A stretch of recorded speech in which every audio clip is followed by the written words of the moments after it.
Shalom Bapak Ibu Saudara yang terkasih dalam Tuhan Yesus Kristus. Berjumpa lagi dengan saya di channel YouTube Persekutuan Pembawa Shalom. Dan pada kesempatan kali ini kita akan merenungkan firman Tuhan kembali dan belajar untuk mendalami firman Tuhan itu supaya kita semakin mengerti dan semakin hidup serupa dengan Kristus. Kita akan berdoa terlebih dahulu. Tuhan, terima kasih untuk kesempatan ini. Kami hendak belajar dan merenungkan firman Tuhan. Tuhan memimpin kami supaya kami diberikan pengertian yang benar dan juga hidup yang benar ketika kami mendengarkan dan merenungkan firman itu di dalam kehidupan kami. Terpujilah namamu Tuhan, di dalam nama Tuhan Yesus Kristus kami sudah berdoa dan mengucap syukur. Amin. Bapak Ibu Saudara yang terkasih dalam Tuhan Yesus Kristus, pada kesempatan ini kita akan belajar tentang satu topik yang tidak asing lagi dan menjadi topik yang mendasar dari kehidupan umat Kristiani, yaitu Yesus mati disalibkan.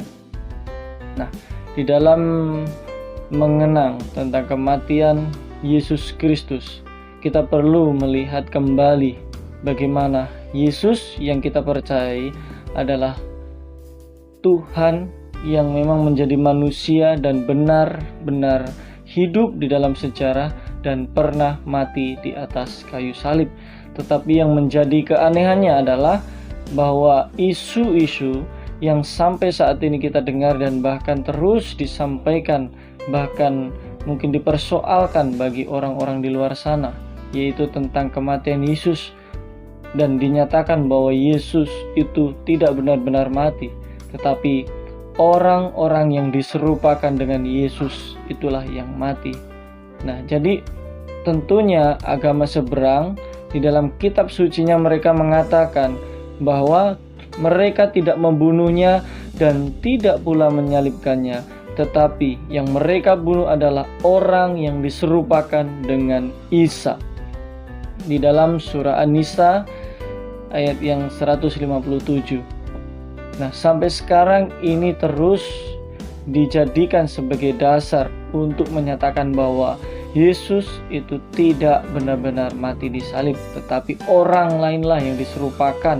Dan banyak yang berpandangan bahwa itu adalah Yudas, meskipun juga ada banyak sekali pendapat-pendapat yang lainnya seperti Sergius, tentara Romawi, lalu kemudian Simon dari Kirene, dan tokoh-tokoh yang lainnya. Tetapi mari kita melihat apa yang sebenarnya dicatat oleh Alkitab yang menjadi dasar iman kepercayaan oleh orang Kristen itu. Apakah Yesus benar-benar mati di salib atau itu hanya sebuah dongeng semata?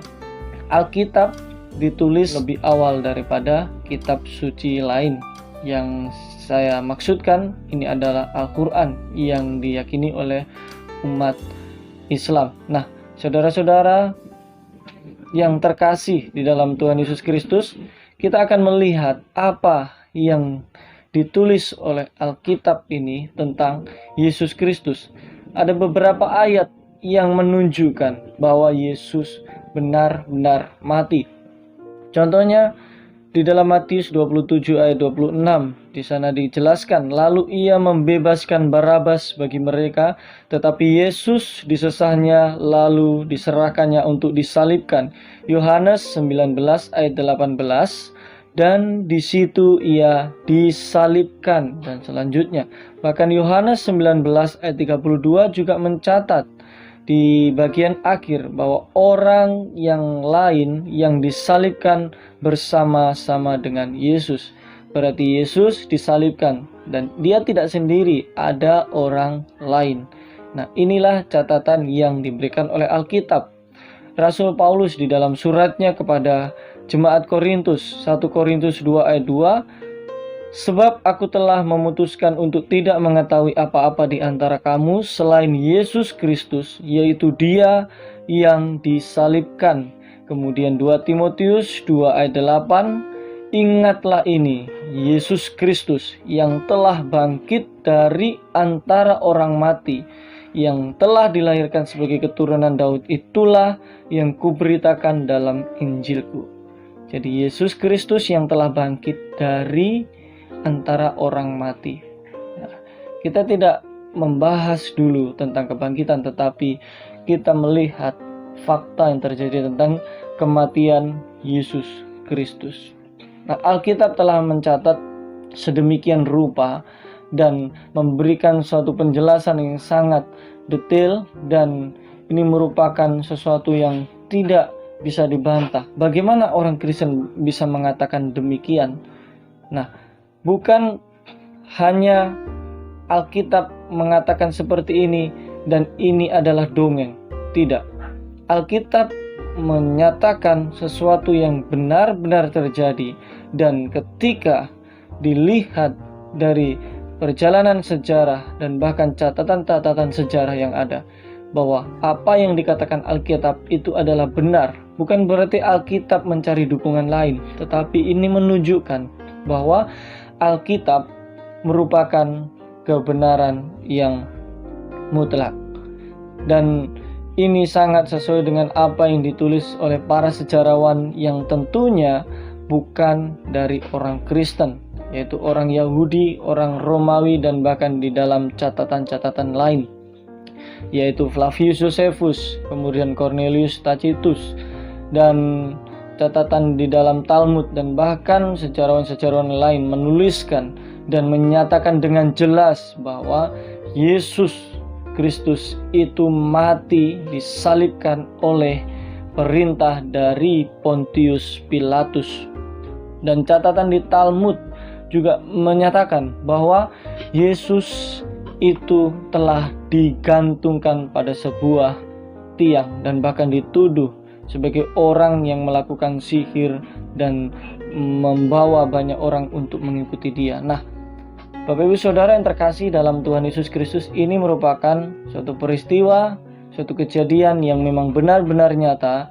Jadi iman Kristen di mana Yesus Kristus mati disalibkan itu merupakan sesuatu yang nyata dan itu patut untuk dipercayai. Nah, pertanyaan berikutnya adalah mengapa Yesus mau mati? Nah, mengapa Yesus mau mati? Mengapa Yesus mau untuk disalibkan? Nah, jawabannya ini dapat kita temukan di dalam Alkitab juga. Nah, jadi kematian Yesus bukan tanpa makna, bukan hanya sekedar peristiwa yang benar-benar terjadi, tetapi memiliki makna. Apakah maknanya itu?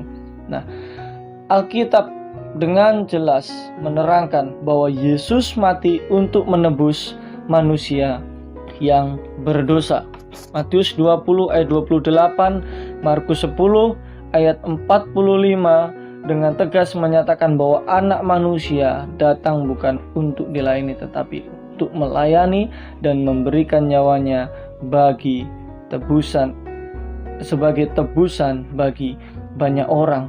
Galatia 4 ayat 5, bahwa ia diutus untuk menebus mereka yang takluk kepada hukum Taurat, supaya kita diterimanya menjadi anak. Hal ini menunjukkan bahwa tujuan Yesus mati tidak lain adalah untuk menebus setiap manusia yang berdosa. Kenapa sedemikian rupa? Nah, Bapak Ibu Saudara yang terkasih dalam Tuhan Yesus Kristus, dari sini kita dapat melihat bahwa Yesus Kristus yang adalah inkarnasi dari firman Allah yang kekal itu, di dalam kemanusiaannya dia mati dengan tujuan untuk menebus dosa manusia. Ini menunjukkan keseriusan Allah memandang dosa di dalam dunia ini, dan dosa yang telah dilakukan oleh manusia. Bukan hanya dosa, tetapi juga manusia itu sendiri. Bagaimana Allah memandang dosa? Allah melihat dosa dengan sangat serius, sehingga ketika manusia berdosa, melawan Allah, memberontak terhadap Allah, Allah menyembunyikan dirinya dari manusia. Oleh karena apa? Manusia tidak lagi kudus dan manusia tidak lagi layak untuk menghadap Dia. Dan ayat-ayat Alkitab menunjukkan bahwa Allah memandang dosa sebagai sesuatu yang jijik, sesuatu kekejian bagi dirinya. Di dalam Yeremia pasal 32 ayat 35, di sana dijelaskan bahwa Allah telah jijik dengan perbuatan-perbuatan orang-orang yang telah mengorbankan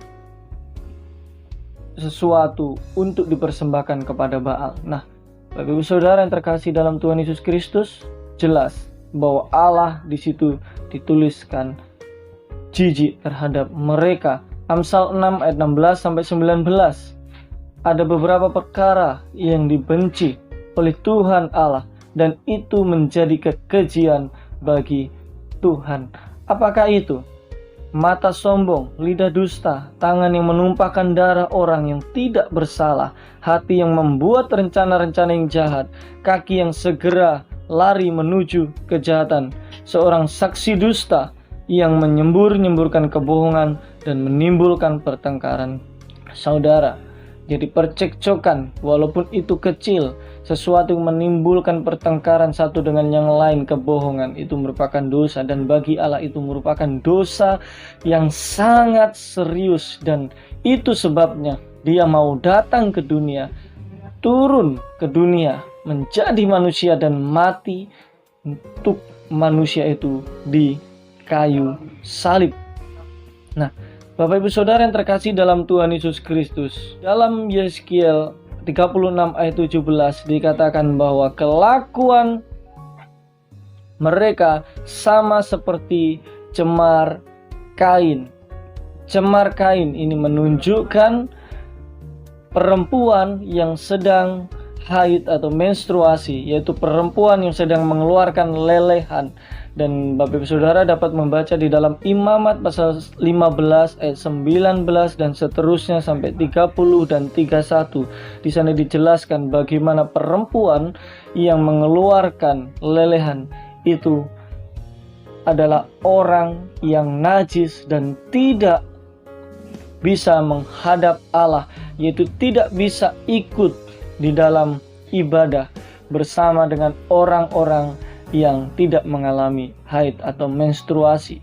Karena bagi Tuhan itu merupakan suatu kekejian, bahkan keberadaannya pun sudah tidak dianggap lagi sebagai seorang yang normal. Karena ketika dia duduk dimanapun dia berada, dan ketika dia pindah orang lain duduk di situ, maka orang lain kena najis juga, dan orang lain itu juga menjadi najis. Nah, betapa buruknya dosa yang ada di dalam hidup manusia sehingga menjadikan manusia itu najis, dan itu dibenci oleh Allah. Nah, saudara-saudara yang terkasih dalam Tuhan Yesus Kristus, mari kita perhatikan bahwa dosa yang menjijikan bagi Allah, yang dianggap Allah sebagai sesuatu yang najis, itu merupakan sesuatu yang sangat mengerikan di dalam kehidupan manusia. Karena ketika hal itu terus-menerus demikian, maka manusia tidak akan mendapatkan bagian yang terbaik di dalam dirinya yang telah disediakan oleh Allah, yaitu kehidupan kekal bersama-sama dengan Allah itu sendiri. Karena upah dosa, akibat dari dosa itu mendatangkan maut. Maut yaitu hukuman yang kekal yang diberikan kepada manusia yang berdosa, dan itu sifatnya selama-lamanya. Nah, Bapak Ibu Saudara, jadi dosa itu merupakan suatu kekejian bagi Allah dan bukti ketidaklayakan manusia di hadapan Allah, serta pasti membawa manusia kepada kebinasaan yang kekal, yaitu maut atau ke neraka. Lalu bagaimana Allah juga melihat manusia itu yang telah berbuat dosa di hadapannya? Sebenarnya Allah menciptakan manusia menurut gambar dan rupanya, dan manusia diciptakan untuk melakukan perbuatan-perbuatan yang baik. Di dalam Efesus pasal 2 ayat 10 jelas bahwa manusia diciptakan untuk mengerjakan perbuatan yang baik di matanya. Tetapi fakta yang terjadi bahwa manusia telah berbuat dosa. Kejadian 3 ayat 1 sampai 6 dan bahkan Roma 3 ayat 23, semua orang telah berbuat dosa dan telah kehilangan kemuliaan Allah. Sehingga dengan dosa yang ada, yang telah dibuat oleh manusia itu, Allah menyembunyikan dirinya dari manusia itu sendiri.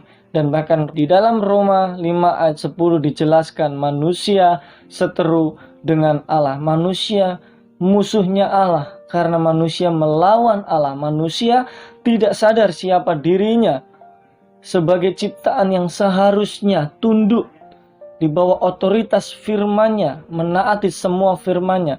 Tetapi manusia tidak mau dan manusia memberontak. Itu sebabnya manusia disebutkan sebagai seteru Allah, yaitu lawan Allah yang sudah selayaknya patut untuk dimurkai.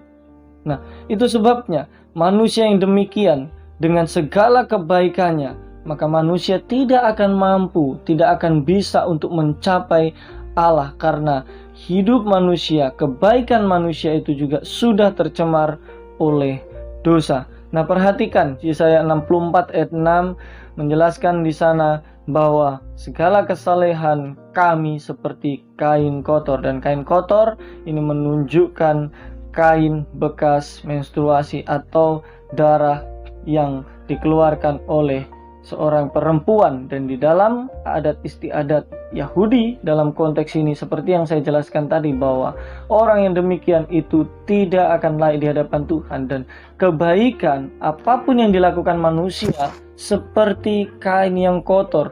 Bagaimana mungkin kita memberikan kain yang kotor yang menjijikkan itu kepada Allah, sedangkan kalau itu diberikan kepada manusia, tidak ada seorang pun yang mau, karena manusia menganggap itu sebagai sesuatu yang jijik. Jika manusia saja tidak mau, bagaimana dengan Allah yang penuh dengan kesucian, yang penuh dengan kemuliaan? Apakah pantas kita memberikan sesuatu yang kotor di hadapan Dia?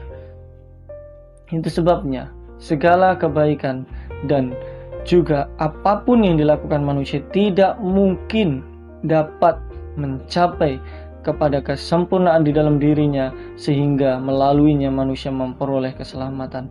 Itu tidak mungkin. Matthew Henry juga mengatakan bahwa kita semua oleh dosa bukan saja sudah melanggar keadilan Allah, tetapi juga menjijikkan bagi kekudusannya.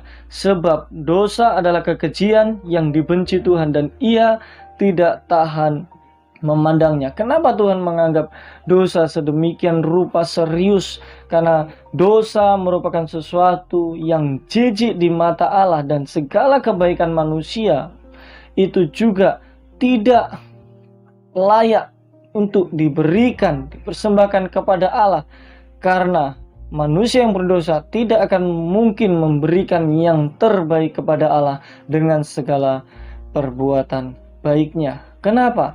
Karena tuntutan Allah itu adalah sempurna. Nah ini. Dan tidak ada manusia satupun di dunia ini yang sempurna selain Yesus Kristus, yang adalah Allah itu sendiri yang telah berinkarnasi menjadi manusia. Nah, karena itu haruslah kamu sempurna sama seperti Bapamu yang di surga adalah sempurna. Matius 5 ayat 48. Lalu bagaimana manusia dapat hidup dengan sempurna dengan keadaannya yang berdosa seperti itu? Jadi manusia harus selamat dari dosanya supaya manusia mendapatkan kesempurnaan itu. Dan bagaimana manusia dapat selamat dari dosanya?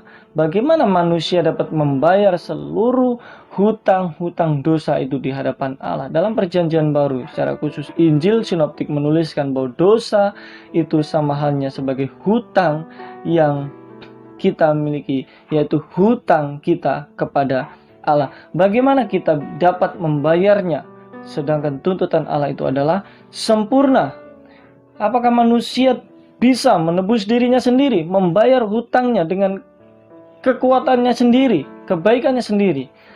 Alkitab menjelaskan juga bahwa di dalam Mazmur 49 ayat 7-8, tidak seorang pun yang dapat membebaskan dirinya atau memberikan tebusan kepada Allah ganti nyawanya, karena terlalu mahal harga pembebasan nyawanya dan tidak memadai untuk selama-lamanya.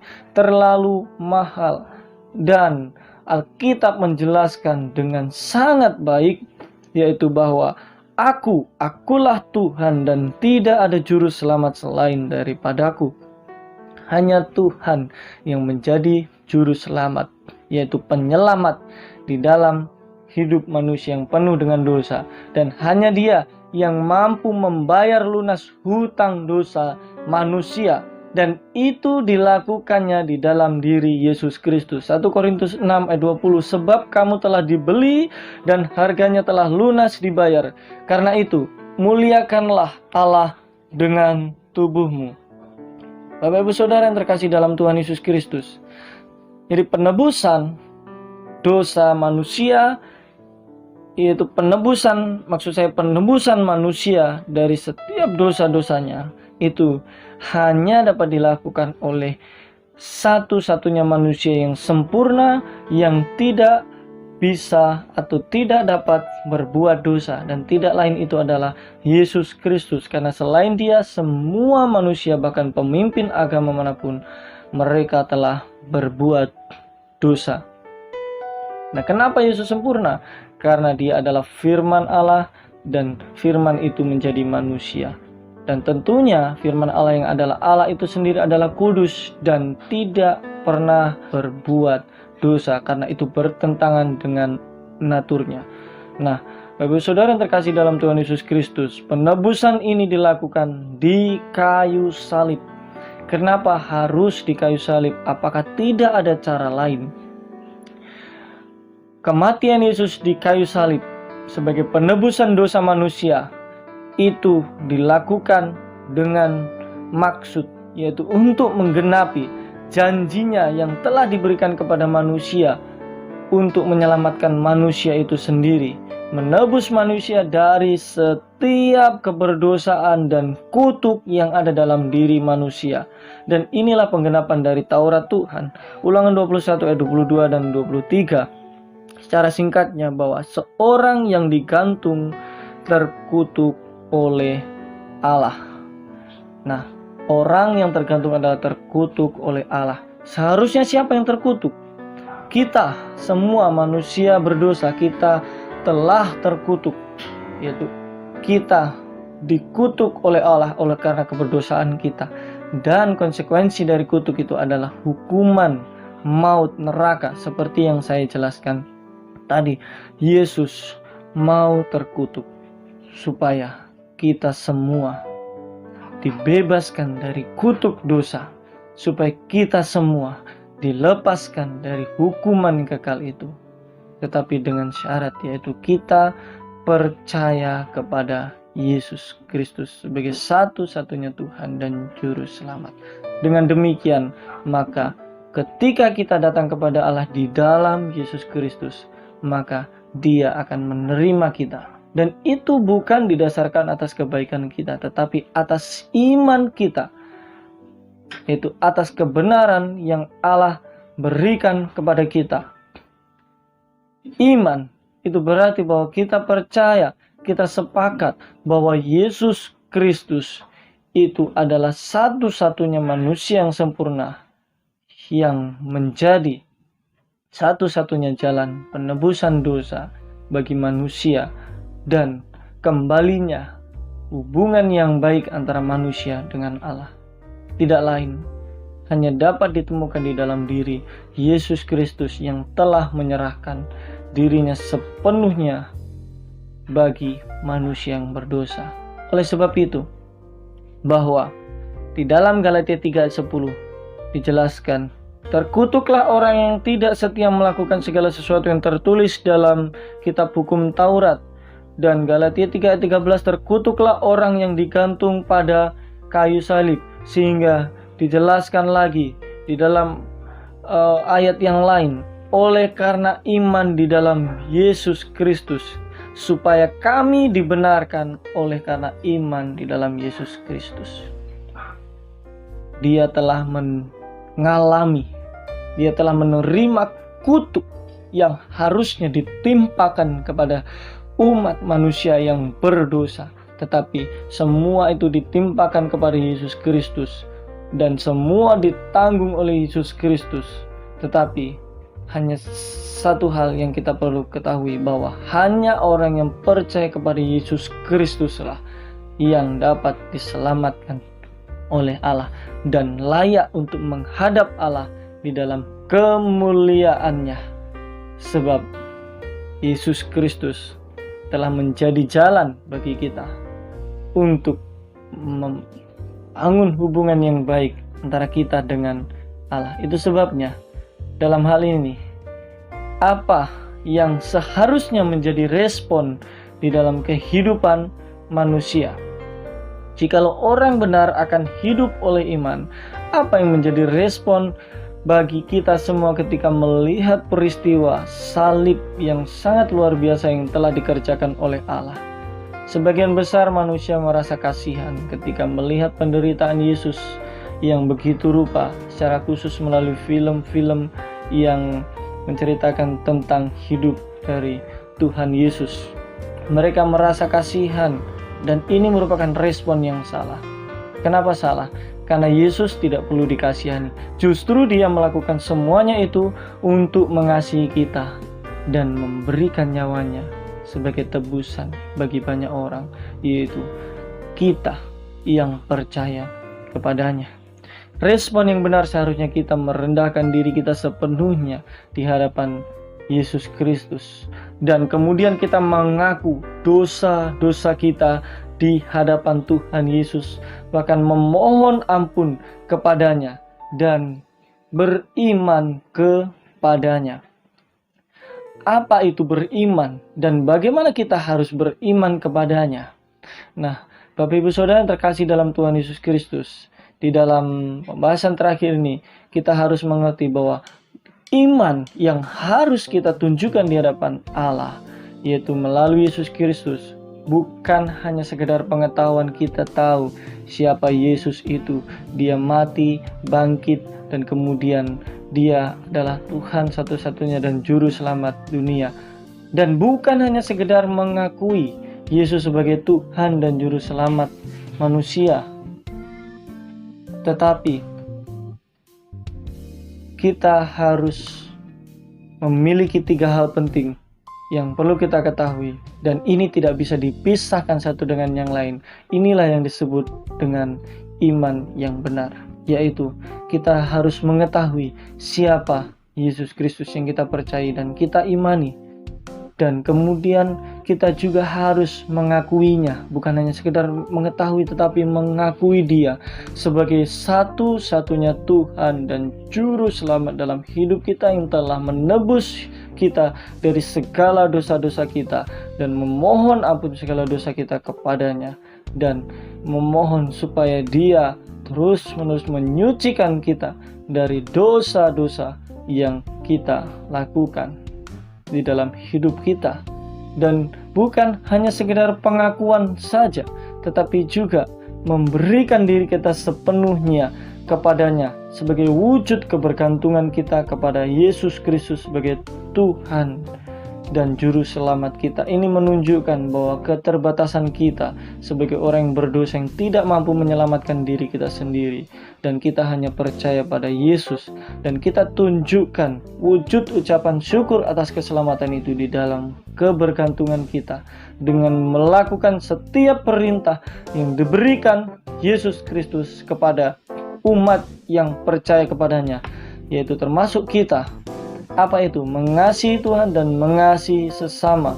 Dan ini merupakan sesuatu yang bukan mudah, tetapi inilah yang harus kita lakukan. Dan di dalam ayat lain Rasul Paulus menegaskan bahwa bukan kamu sendiri yang mengerjakan, tetapi Allah yang mengerjakan di dalam kamu. Sehingga dalam hal ini kita tahu bahwa dalam mengerjakan semuanya itu, Allah ingin supaya kita tidak memegahkan diri kita sendiri, tetapi justru kita bergantung kepada Allah dan memohon terus kekuatan yang daripadanya melalui Tuhan kita, yaitu Yesus Kristus.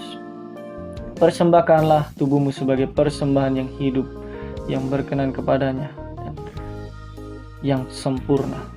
Bila firman Tuhan ini dapat memberikan pencerahan kepada kita semua tentang iman di dalam kekristenan dan bagaimana seharusnya kita hidup dengan iman yang kita percaya saat ini. Tuhan Yesus memberkati kita semua. Kita berdoa. Terima kasih Tuhan untuk firman-Mu yang agung dan mulia, terus-menerus memperbarui hidup kami. Biarlah kami yang mendengarkannya terberkati, dan kami juga menyadari siapa diri kami di hadapan Tuhan dan bagaimana seharusnya kami meresponi penebusan yang Tuhan berikan bagi kami, dan bagaimana kami mewujudkannya itu di dalam iman kami yang kami kerjakan dalam hidup kami sehari-hari.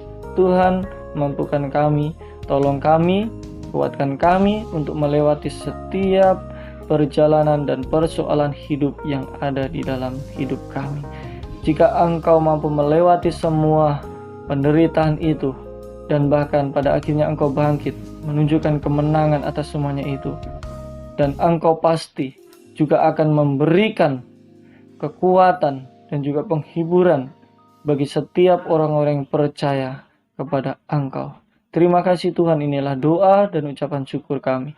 Demi nama Tuhan Yesus Kristus kami mengucap syukur dan berdoa. Amin.